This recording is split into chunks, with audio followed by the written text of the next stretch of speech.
Hello everyone! Welcome to a new video. Welcome to my channel if you're new. Welcome back. If you're a returning subscriber, thanks so much for joining me today and for clicking on this video. I hope this message reaches you in a time when you really need to hear it. Got up this morning. I went to Pilates. I'm literally still in my workout clothes and I just felt really compelled to sit down and record this video. It's something that I've been thinking about for a while, and I just feel like I don't know. This morning is the time to sit down and just talk about this. And it's going to be a little bit more of a chatty video.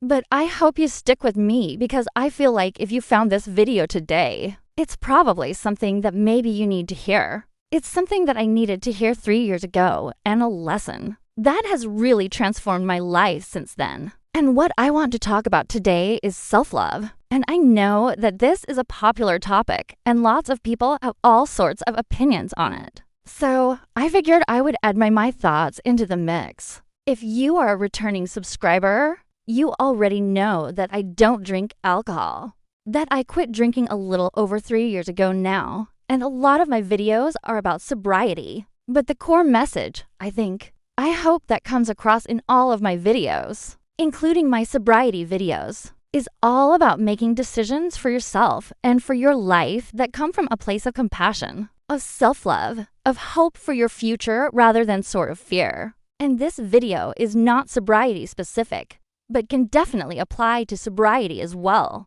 Because for me, all the times that I tried to quit drinking, that I tried to grow out of that stage. Even though I knew that I needed to change, that I wanted to change, it wasn't. Until I approached sobriety from a place of love and compassion for myself that I actually was able to make any progress. It also just got super dark in here. That's the problem with filming with natural light. It looks lovely and sunny, and then a cloud passes and everything goes dark. Whether you're watching this as someone who is questioning the relationship with alcohol and is considering sobriety and watching my other videos, or if you're totally not here for that reason, maybe you are in a stage of life where you're sort of at the cusp of the next chapter where you feel like something needs to change, where you're ready to let something else go and you just find yourself kind of stuck in that cycle. And it is my firm belief change needs to be approached with compassion and self-love, otherwise I don't think it can be successful.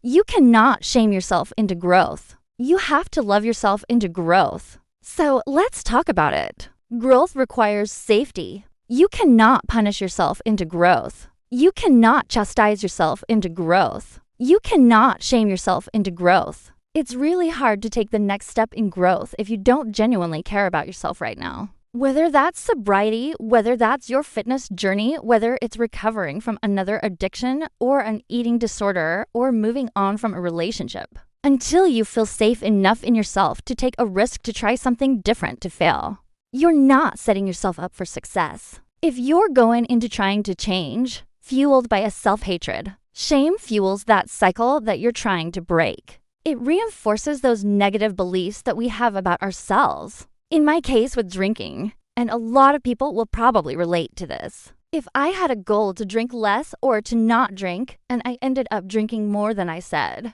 I was going to, I would wake up.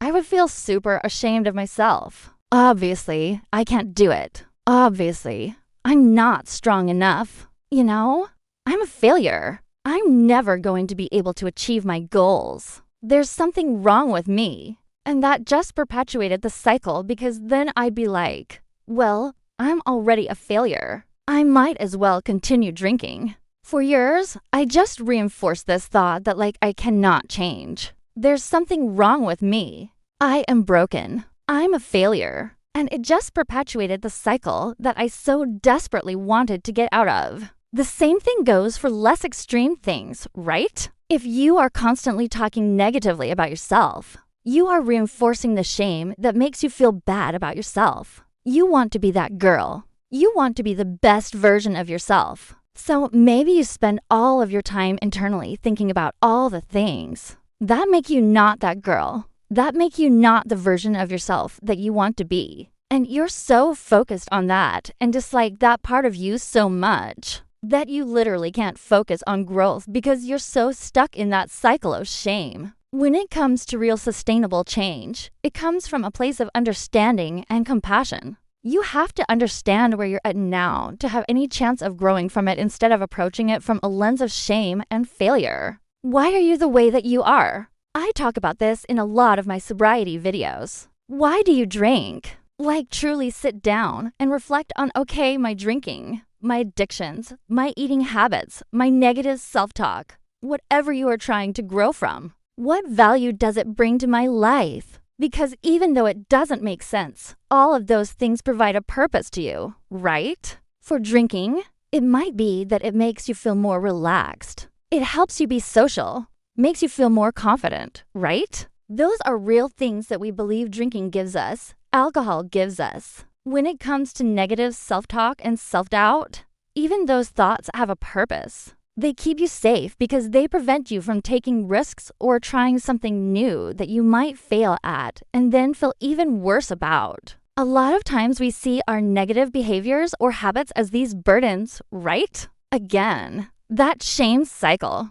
But it's really important to step back and realize what purpose they are serving for you. Because in a very backwards way, when you step away from it, those thoughts, those patterns, those behaviors are trying to protect you in a certain kind of way. That is you trying to protect yourself even if it's hurting you in the long term. So really understanding why you are at where you are at now, why you believe the things that you believe, why you do the things that you do is critical, and you have to do that from a place of sort of neutrality and be objective and really understand why you are the way that you are right now. Then you open up space for compassion, right? Maybe I'll film a YouTube video one day where I don't get emotional and tear up. But today is not that day. Once you understand where you're at, and things like therapy are so beneficial for this, because it allows someone to sort of take your hand and allow you to look at yourself in a way that maybe you haven't previously.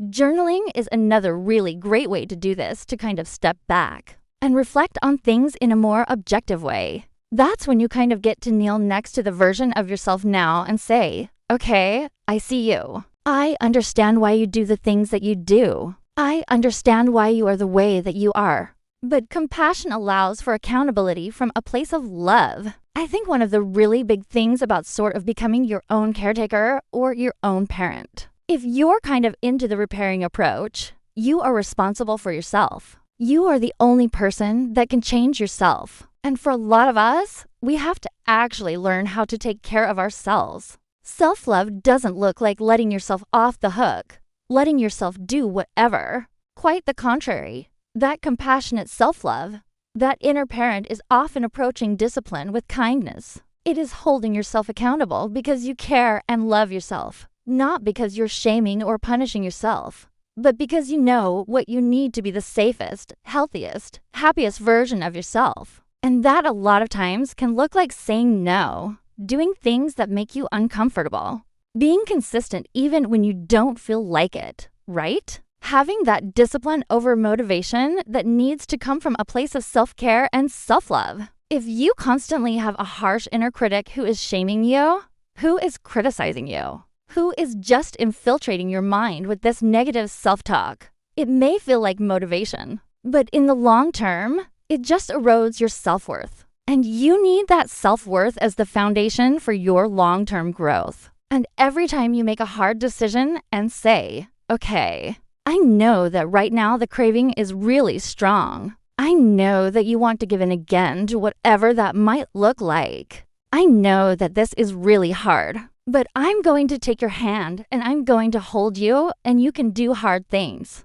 And we will get through this together. This is the kind of narrative you have to start harboring in your heart and in your mind. If you are spiritual, I think this is a really great place where you can kind of introduce prayer or a higher power into it as well. For me, in a lot of really hard moments where it felt like it was too much, where I felt like I couldn't do it on my own, praying for strength and support really gave me hope from a place that was bigger than myself. And again, if that's not something that resonates with you, then you don't have to do that. Over time, with practice, as you get through those hard moments, right? every time you beat a craving, every time you resist doing something that you know you shouldn't do. That self-love builds resilience. You realize that you're stronger. You learn that you can do hard things. That's one thing to tell yourself that. But every time you get through something hard, you are building that resilience. You feel stronger in your convictions. You understand your why more. And that is a game changer. So I want you to take a moment today, right now, to look at what your goals are. What that next step looks like for you. You know exactly what it is that you're kind of hindering yourself from reaching. How would it look if you approached yourself the way that you would approach a friend, a sibling, a partner who was on a similar journey? The kind of support you would give them, the kind of grace you would give them. If they failed the positive affirmations, you would share the things you would say to help reinforce their beliefs. When they doubted themselves, when they said, I can't do this. I'm a failure. I'm not going to be able to succeed. What if you gave yourself the kind of love that you give others? Even if this sounds silly, you're watching this and thinking, this is so dumb. Try it. If you've been trying something for this long and it hasn't worked, what do you have to lose by spending the next month or whatever meeting yourself in the middle? Showing up with a little bit more compassion and really practicing that self-love. I had actually posted this on my Substack during my Dry January series, but I had a lot of quotes that I am really drew on in early sobriety to inspire me and encourage me in sort of the difficult moments. And one that resonated with me so much then and still sticks with me is that life is way too short to spend another day at war with yourself. I lost my dad in 2019 to cancer. I know it sounds cheesy, but I think once you experience loss, and untimely loss, and unexpected loss, it just makes it so much more real. I know we hear life is short so many times in so many ways, but still we waste so much time being mean to ourselves, punishing ourselves, living in these cycles of shame. Being so focused on all the things that we're doing wrong, all the things that we don't like about ourselves in our lives, all the things that we wish we had. That others do that in reality, we are not grasping how short life is and how precious life is. And what a privilege it is to be here and to grow. And one of the really big reasons that I quit drinking is realizing that I don't have forever. I have a limited amount of time on this earth. I don't know how much time, and I'll be damned if I spend this precious time laying in bed hung over, experiencing my life in a drunken haze, and then shaming myself to do it all over again. I want myself to take advantage of every minute that I have on this earth. I want to be there 100%, to be present for it, to make those memories. You don't know what tomorrow will bring. So, the best time to start, whatever goal it is, whatever dream you're working towards, whatever you know you need to do next, now is the time to start. I know that you can. And more importantly, you deserve to. And if there's one thing you take away from this video, spend a little bit of time today meeting yourself in a place of self-love, trying to understand why you are the way that you are, and showing up to care for yourself as your inner caretaker. That's all I have for reflections today. An emotional one, but one I felt very convicted to share. Thank you so much for being here. If you did get to the end, if you're looking for encouragement, maybe share what you're struggling with in the comments. Share some words of wisdom if you are in a good place. Maybe reflections that you had on today's topic that I didn't really cover, that you think would be valuable to someone else. As always, I so appreciate you being here. Perhaps we should close out with serenity prayer, which I feel is very appropriate for today. Feel free to sub in for God if that doesn't resonate. God, grant me the serenity to accept the things I cannot change, courage to change the things that I can, and the wisdom to know the difference. As always, thank you so much for joining me today. I hope you have a fantastic rest of your day or night, wherever you are. Whenever you're watching this, if you did enjoy this video, give it a thumbs up, subscribe to my channel, and I'm sending so much peace and love your way. Hopefully, I'll see you in a future video. And until next time.